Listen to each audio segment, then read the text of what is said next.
Baik, terima kasih. Mungkin Prof. Mahfud dan Gus Muhaimin kurang paham dengan apa yang sudah saya paparkan.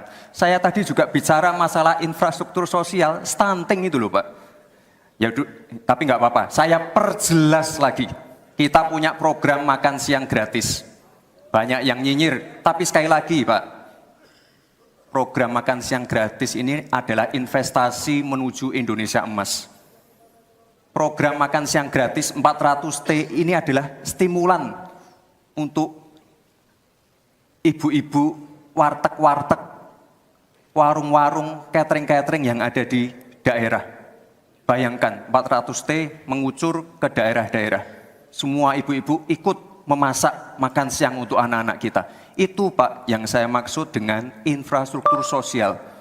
Program makan siang gratis. Investasi ke depan untuk menuju Indonesia emas. Terima kasih. Tenang. Baik, kita masih lanjut. Harap tenang, kita akan lanjutkan. Download Tribun X sekarang. Menghadirkan lokal menjadi Indonesia.